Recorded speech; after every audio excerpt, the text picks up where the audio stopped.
बिजली बिल राहत योजना पर सख्ती, लापरवाहों पर कार्रवाई। बिजली बिल राहत योजना को लेकर विभाग पूरी तरह एक्शन मोड में। एक मुश्त समाधान योजना ओटीएस की अंतिम तिथि 28 फरवरी नजदीक आते ही अधिकारियों ने सख्ती बढ़ा दी है। वसूली में लापरवाही पाए जाने पर 2 एसडीओ को कारण बताओ नोटिस जारी किया गया, जबकि 5 जेई को कड़ी चेतावनी पत्र दिया गया। ये जानकारी जंगीपुर स्थित विद्युत वितरण खंड प्रथम के अधिशासी अभियंता पीके तिवारी ने समीक्षा बैठक के दौरान दी। बैठक में कासिमाबाद, मर्दहा पारा, जंगीपुर और जखनिया सब डिवीजन के एसडीओ तथा 21 उपकेंद्रों के जेई उपस्थित रहे।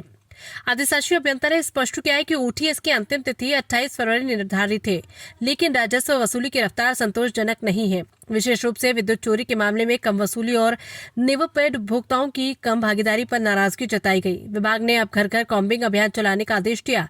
एसडीओ और जेई को निर्देशित किया गया कि वे लाइनमैन के साथ क्षेत्र में जाकर उपभोक्ताओं को योजना की जानकारी दें और अधिक से अधिक राजस्व वसूली सुनिश्चित करें। बकायेदारों तथा विद्युत चोरी में राजस्व निर्धारण वाले उपभोक्ताओं के कनेक्शन पोल से डिस्कनेक्ट करने के भी निर्देश जारी किए गए। साफ कहा गया कि लापरवाही बर्दाश्त नहीं की जाएगी। स्मार्ट मीटर उपभोक्ताओं को लेकर भी विभाग सख्त रुख अपनाए हुए। अधिकारियों को निर्देश दिया है कि वे उपभोक्ताओं के मोबाइल में स्मार्ट बिजली ऐप और ऊर्जावान ऐप डाउनलोड कराएं। अधिकांश मीटर प्रीपेड मोड में परिवर्तित हो चुके हैं, ऐसे में समय पर रिचार्ज और सख्त खपत की निगरानी आवश्यक है। अनुरक्षण माह में तकनीकी कार्यों पर जोर। अनुरक्षण माह के तहत ट्रांसफार्मर, मेंटेनेंस, तार, कसावट, टाई, डीटी सर्वे और अन्य तकनीकी कार्यों को समयबद्ध रूप से पूरा करने के निर्देश दिए गए। विद्युत सुरक्षा को सर्वोपरि बताते हुए सभी कर्मियों को सुरक्षा किट उपलब्ध कराई गई। निर्देश है कि लाइन अनुरक्षण के दौरान केवल कुशल लाइनमैन को ही शटडाउन दिया जाएगा। नियमों की अनदेखी करने वालों पर सख्त तत्काल कार्रवाई मानी जाएगी।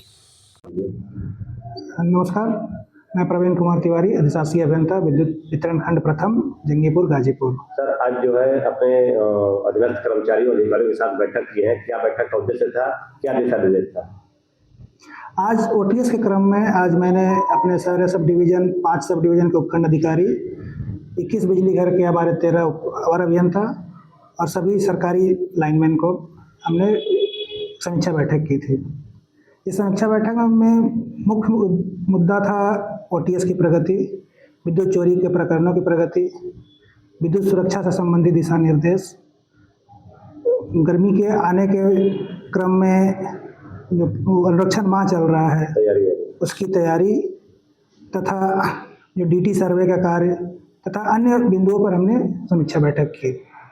इसमें सभी एसडीओ लोगों को और अवर अभियंता को तथा लाइनमैन को नीचे तक निर्देश दिया गया है कि उपभोक्ताओं को ओटीएस का 100% लाभ दिलाया जाए, उन्हें प्रेरित किया जाए, घर डोर टू डोर जाकर उन्हें समझाया जाए और उनको ओटीएस का लाभ दिलाया जाए। विद्युत चोरी के प्रकरणों में 100% कार्रवाई की निर्देश दिए गए हैं और अनुरक्षण माह में जो भी ट्रांसफार्मर लाइन को कार्य कराए जाने हैं उनको प्राथमिकता पर गर्मी शुरू होने से पहले करा लेने का 100% निर्देश है। विद्युत सुरक्षा के उपकरण सभी लाइनमैन को प्रदान किए गए हैं विभाग की तरफ से। उनका इस्तेमाल करना, लाइनमैन बिना विद्युत सुरक्षा का उपकरण पहने कोई शटडाउन नहीं मिलेगा और बिना उसके पहने हुए कोई पोल पर नहीं चढ़ेगा, क्योंकि विभाग के द्वारा उन्हें एक सेंसर भी दिया गया है जो हेलमेट पर लगा रहता है। अगर कहीं से करंट आ रहा हो उसमें तो उसको पता चल जाएगा, वो सेंसर बीप करने लगता है। तो इससे उनकी जान भी बचेगी और सुरक्षा के नियम भी सख्त किए गए हैं कि अगर कोई भी कर्मचारी या अधिकारी उसमें संलिप्त पाया जाता है कि जो सुरक्षा नियमों के साथ खिलवाड़ करेगा, उनके खिलाफ विभाग सख्त से सख्त कार्रवाई करेगा। चाहे इसकी सबकी जिम्मेवारी है, जो शटडाउन देता है एसएसओ उसकी भी जिम्मेवारी है और जो शटडाउन लेता है अवर अभियंता और उपखंड अधिकारी को भी उनको कड़ाई से पालन कराना है। तो सर, शटडाउन जो है कुशल वालों को देना है या कुशल वालों को भी देना है? शटडाउन सिर्फ और सिर्फ कुशल को दिया जाएगा, अकुशल को शटडाउन नहीं दिया जाना है, ये स्पष्ट है। अगर कोई ऐसा पाए जाते हैं तो उनके खिलाफ विभाग सख्त कार्रवाई करेगी। इस समीक्षा के क्रम में 2 उपखंड अधिकारियों को नियम 10 नोटिस का रिकमेंडेशन दिया गया है। 5 अवर अभियंताओं को जो सबसे खराब प्रगति थे उनको विभागीय कार्रवाई के लिए संस्तुति दी गई है और जो लाइनमैन जो 10 सबसे खराब थे उनको विभागीय कार्य के लिए संस्तुति की जाएगी।